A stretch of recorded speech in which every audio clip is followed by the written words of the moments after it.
You just wrapped up another long week of trying to steer a broken culture, navigating gray areas, and waiting for the next reorg to clear out the dynamics in your department.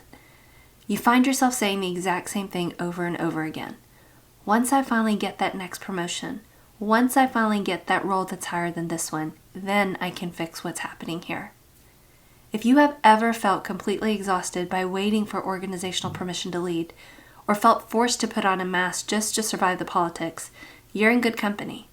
For high-capacity professionals, it's an exhausting way to live, feeling like your leadership capacity is restricted by where you currently sit on the org chart. Today, I'm going to break down the exact strategies required to successfully influence in all three directions, up, sideways, and down. I'm going to give you a practical 4-part strategy to help you drop the corporate mask and drive impact from right where you are. You don't need anyone's permission to change the temperature of the room that you're in. Do you find yourself sanitizing your faith just to fit into the corporate culture? Does your sense of worth rise and fall with your latest performance review? If you're an ambitious Christian woman navigating the friction between faith and work, you are not alone. Hi, I'm Jency, Jesus follower, corporate leader, and recovering overachiever. I spent years winning at work, but wrestling in my heart with the unspoken tensions of a secular workplace, until I learned how to decouple identity from performance, drop that corporate mask, and define success by purpose, not metrics.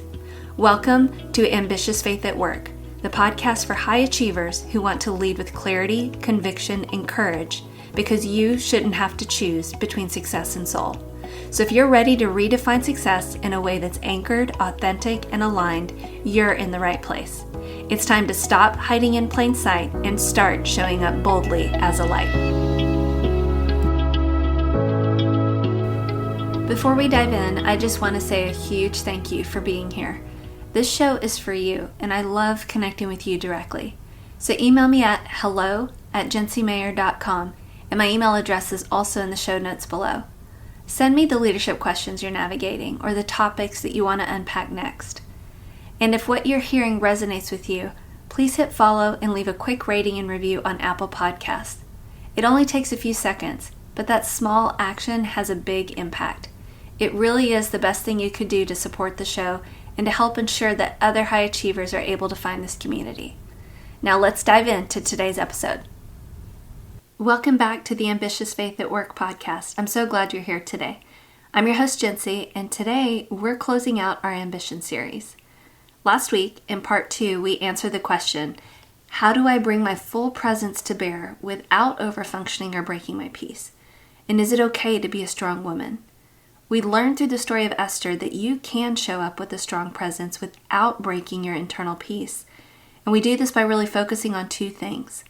The first is your internal work to ensure that your motives are based on a holy ambition that's focused on impact, not hustle culture that chases image. And then through the external work of operating with biblical meekness, which is not weakness, but it's strength under control. In part 1, we answer the question, is my natural ambition inherently selfish or God-given? And we learn through the story of Joseph that your ambition and faith can coexist, and that your drive is by design. If you missed either or both of these episodes, I encourage you to go back and listen to them because they really lay the foundation for today's conversation. In part 3, today we are tackling the core question that many high-achieving Christian women wrestle with. How do I navigate office politics and change a culture when I'm not in a top management or high leadership role? The tension that we feel is that we're powerless to influence the climate of our organization unless we're the absolute top boss or unless we're in a top leadership role. But that's the lie of the organizational matrix, feeling like you can't influence the culture unless you're at the very top. But the truth is that leadership is influence, not a title. And position does not equal influence. You don't need top-down organizational permission to change the temperature of the room that you're in. The story of Daniel in the Bible is a textbook example of what we call leading from the middle. It means influencing an organization when you're not top leadership or you're not the top boss. You have to influence up with your leaders, sideways with your peers and your teammates, and down with your subordinates and your direct reports. We see this play out in the story of Daniel. And his story starts in the book of Daniel in the Bible in chapter 1, when there was a Babylonian king Nebuchadnezzar that took over Jerusalem and took young men from royal and noble families captive, which included Daniel and 3 of his friends. And this king ordered his chief officials to select the best among them to serve in his palace.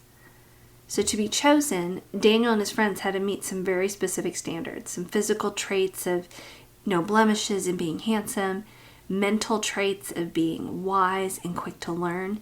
They had to have the capability where they were fit to stand and serve in the king's palace. Once they were chosen, they would need to enter a mandatory 3-year training program. And in this program, Daniel was given a new Babylonian name, Belshazzar. He had to learn the language and literature of the Babylonians, and he was assigned a daily ration of the king's rich food and wine. To appreciate Daniel's leadership, you really have to look at the challenges and the disadvantages that he faced on a daily basis. The odds were really stacked against him. But what he faced was actually very relatable to our modern day realities in our workplace. His challenges were many.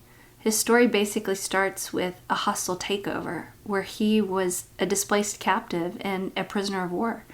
His homeland was destroyed and he was forced into the service of the king who did it. As we think about our workplace equivalent, this could be like a reorg or an acquisition, where your company gets bought out or your department or division is eliminated because of a massive reorg. And suddenly you're reporting to new leadership or a new regime that could very possibly have a very different workplace culture. Another challenge that he dealt with was his identity. This empire was systematically really trying to strip him of his identity. They changed his name, forced him to learn a new language, and really mandated conformity, including a diet that violated his values. For us, a workplace equivalent of this would be putting on the corporate mask. It's really about the exhausting pressure to hide who you are just to fit in. It's about having to adapt to the office jargon or smile through meetings that drain you, or maybe swallow initiatives or corporate directives that really fly in the face of your personal convictions and boundaries. Another challenge he faced is what we call in modern days a glass ceiling. As a foreign captive, he faced immense cultural resentment. He was basically an outsider in a system that was built for native elites.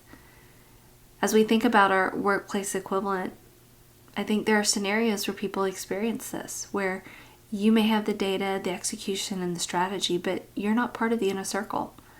Or perhaps you're treated like an outsider because you didn't go to the right school, you don't play politics the way they do, or, insert whatever criteria is relevant here. Or you simply aren't like the people who traditionally hold the seat that you're sitting in.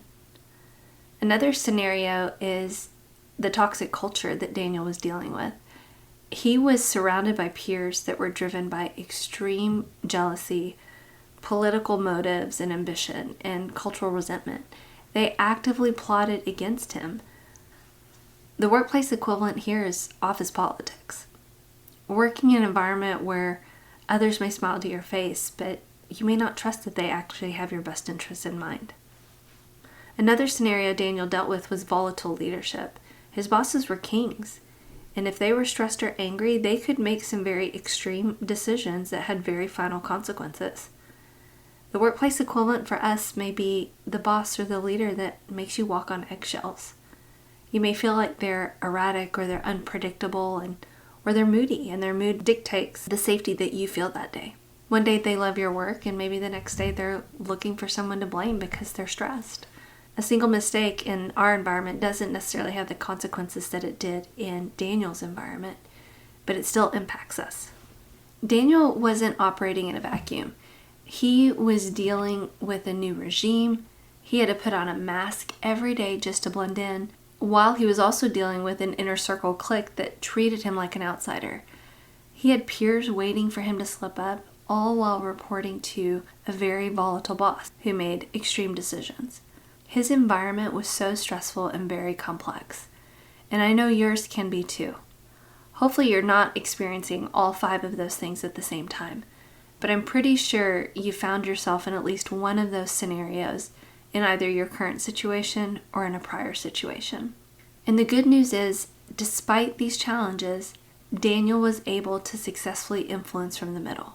He didn't survive by blending in or by launching a rebellion.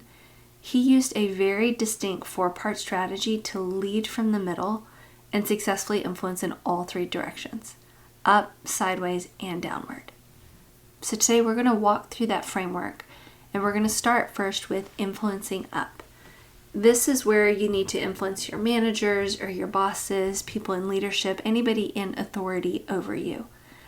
Daniel influenced upward through 2 main strategies: radical competence and respectful candor, and we'll break down each one of those.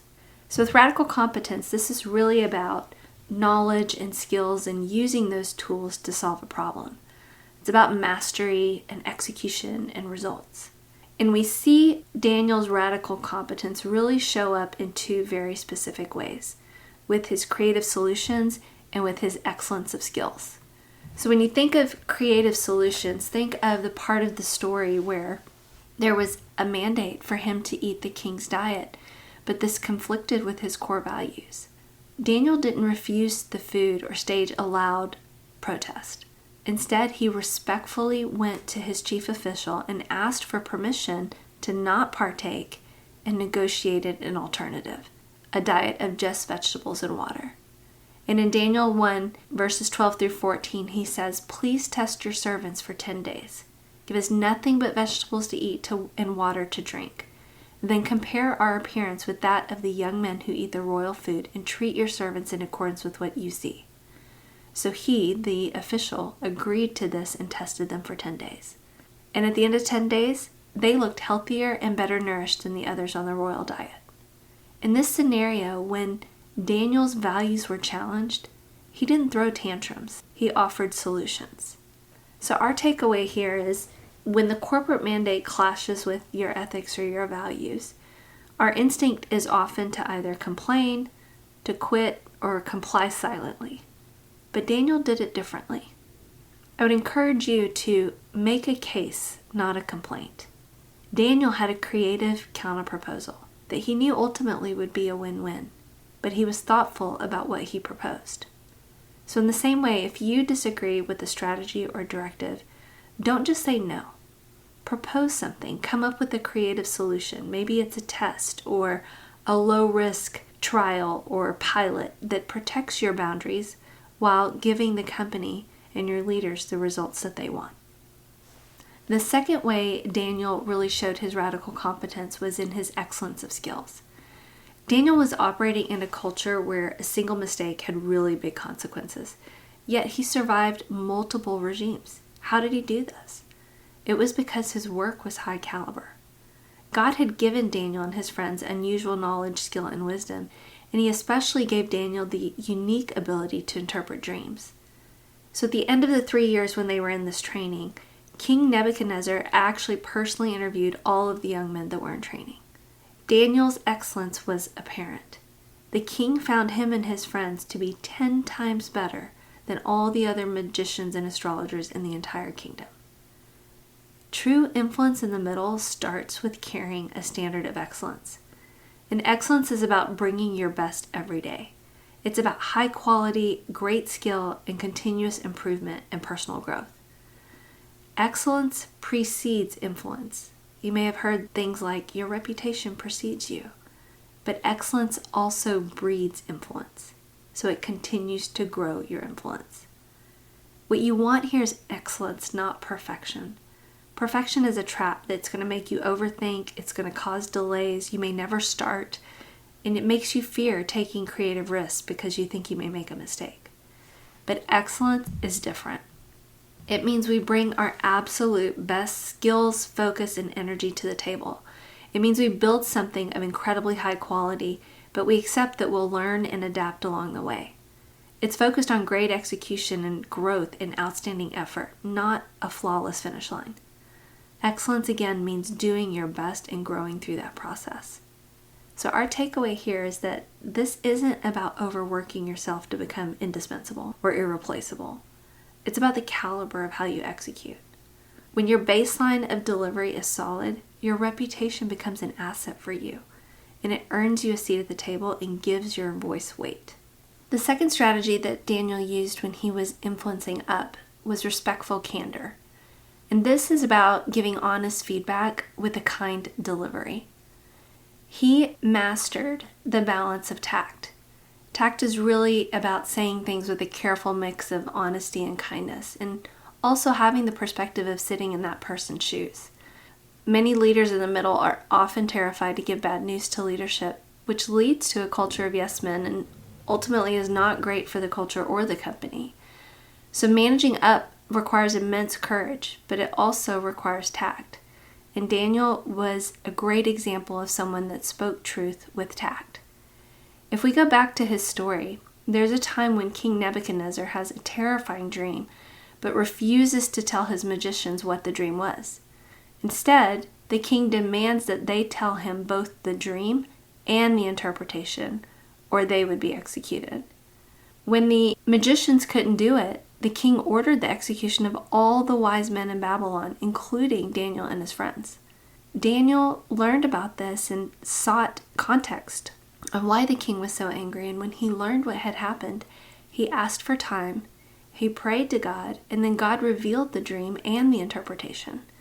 And so Daniel went before the king, explicitly gave God the credit, and accurately described the dream and its meaning. And by the way, the meaning of the dream was not good. It was actually bad news. It was a terrifying truth that he was telling the king. The interpretation of King Nebuchadnezzar's dream was that the king would lose his throne and ultimately lose his mind. That was not great news, but Daniel delivered it with empathy and wisdom.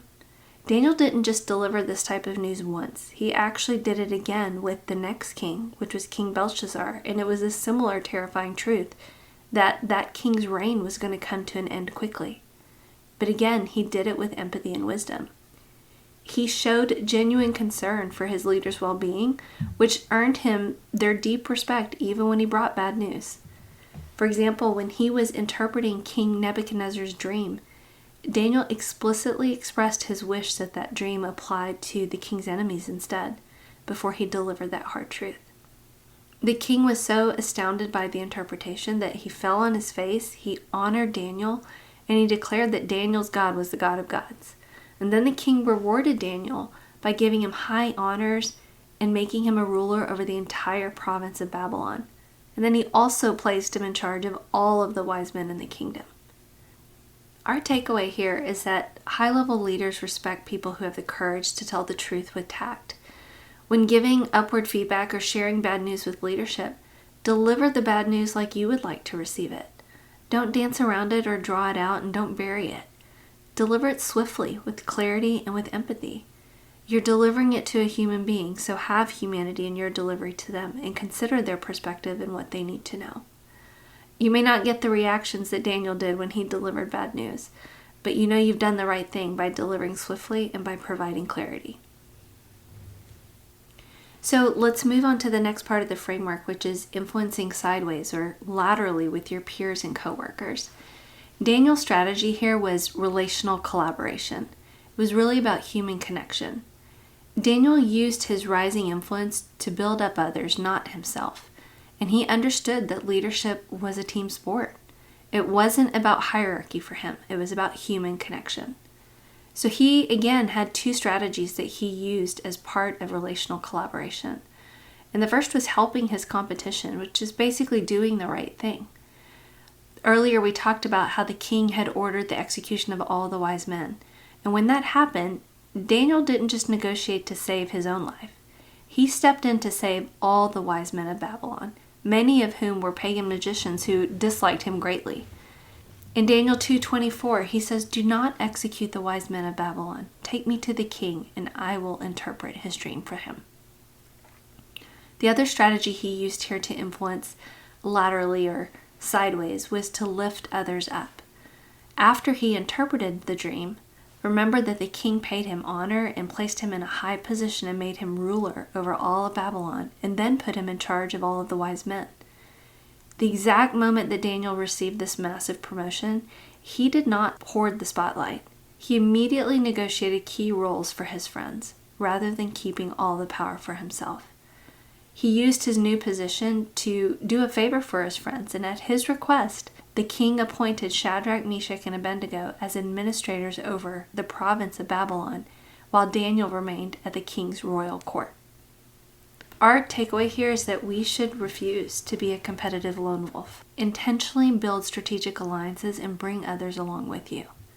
Don't climb the corporate ladder alone, but build a circle of trusted peers who share your values and elevate your colleagues and celebrate their wins. A strong internal network is so important for your leadership journey. And a true leader in the middle uses their rising leadership to help the people around them. The next part of Daniel's framework was influencing down. So this is your direct reports, your team members, or other subordinates that you may have. And his strategy was reliable character. This was about trust, consistency, and integrity. We've talked about how Daniel served two kings, King Nebuchadnezzar and King Belshazzar. And by the time the third king came around, King Darius, Daniel was already in charge of Babylon, and he was made chief over all the wise men. He was leading a massive bureaucracy of people who did not share his faith, his values, or his ethics. King Darius actually had plans to set Daniel over the whole kingdom. And you know what happened? Daniel's rivals, or the wise men that he was leading, sat around trying to find a scandal or charges to ruin him. But because Daniel ran his operation with such integrity, his enemies explicitly state in Daniel 6:5, "We will never find any basis for charges against this man Daniel unless it has something to do with the law of his God." So they manipulated that situation, went to the king, arranged a decree that could not be repealed that basically said that anyone who prays to a god or a human that's not the king for 30 days would get thrown into the lion's den. They knew they would catch Daniel praying, and Daniel knew about the decree, but he still prayed. So the other magicians and wise men told the king about Daniel and that he was praying to his God. And the king was distressed and even tried to save Daniel all day that day. But eventually he had to throw him in the lion's den and said, "May your God save you." And you know what? God did. The king ran to the lion's den in the morning to see if Daniel was okay, and he was. And then the king threw Daniel's enemies into the lion's den, and a decree was issued that everyone should revere the God that Daniel served. What we see here is that Daniel's rivals were literally sitting around trying to find a scandal to ruin him. But because his worth and ethics were so spotless, they realized the only way to trap him was to weaponize his core personal convictions, his daily prayer routine. So our takeaway here is really about how we manage what other people may be doing around us. You know, I had a conversation with a friend not too long ago, and she just opened up with a question. She said, "Do you ever feel like your peers play dirty?" And I thought, wow, that is a very honest, direct question. And you know, I can say that I am very blessed in my current season to not feel that way. But I have felt that way in the past. And it's an unfortunate reality in our workplace environment. Honestly, in any environment. You're going to find this in sports, in friendships, or any other organizations that you may be a part of. And regardless of the environment, one thing is true. Your peers playing dirty is about them. It's not about you. It's about their need for attention seeking or approval needing or people pleasing. But what you do have to do is make a decision. And effectively, you have to answer the question on how do you want to win? And there's only two options. It's either with your values or without your values. There's no gray area here, and there's no sometimes have values and sometimes not. But you have to decide, how do you want to win? In a highly competitive environment, people may look for reasons to tear you down. They could be your peers or your direct reports or your team members. And if you give them a reason, they're going to use it. We talked about how Daniel's strategy was reliable character. And you build your character through consistency in the small things. And your consistency will bring credibility. Integrity is about being honest. It's about doing the right thing and staying aligned with your values, where what you do aligns with who you are on the inside. You know, you've probably already heard it said, lots of people have said this, that integrity is what you are when no one's looking. It's about being trustworthy and consistent and predictable and accountable. And ultimately, it's about keeping your side of the street clean. Don't cut corners on your expense reports. Don't participate in toxic water cooler gossip, and refuse to put on a fake corporate mask to get ahead. If people are going to dislike you or oppose you, let it be because of your integrity and excellence, not because you slipped up or cut a corner. When you lead like Daniel, you have to realize that your influence of those around you, including your subordinates and direct reports, is entirely dependent on having a reliable character. When your team sees that your motives match your actions every single day, you change the entire temperature of the environment and those around you. Daniel's foundation was his reliable character and his unshakable integrity. Daniel's story proves that position does not equal influence. Daniel's story proves that position does not equal influence. Despite being a minority, a captive, and a target of immense jealousy, he led entire global empires from the middle, simply because he understood what was required to do so. He won not by compromising his boundaries or his values, but by executing with excellence and integrity. He won with his values. You don't need to be the CEO or in a top leadership position to influence where you are. As you head into your workplace, I want you to remember that true transformational leadership operates in 3 directions, and we can use Daniel's strategy to successfully influence all of those directions. First, you manage up through radical competence and respectful candor. You deliver undeniable work with high quality, and you tell the truth with tact and empathy. It's not what they want to hear, but it's about what they need to hear. You influence laterally or sideways through relational collaboration. You refuse to be a competitive lone wolf, and you drop the ladder and bring others up with you. Focus on human connection. And you lead down through reliable character.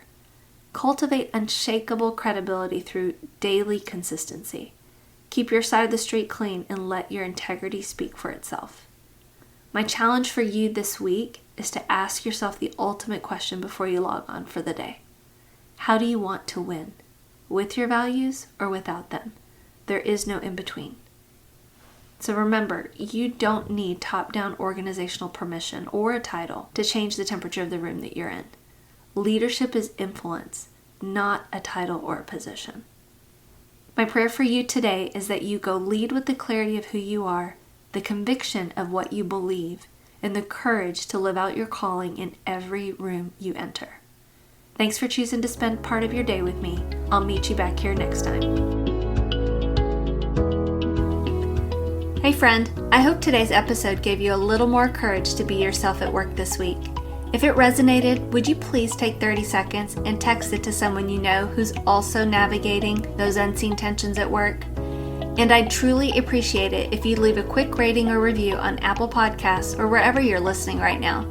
It's the best way to help more women realize they don't have to choose between their success and their soul. All right, that's it for today. It's time for me to close those 20 open browser tabs and prioritize my soul over my screen. Until next time, let's stop hiding in plain sight and start showing up boldly as a light.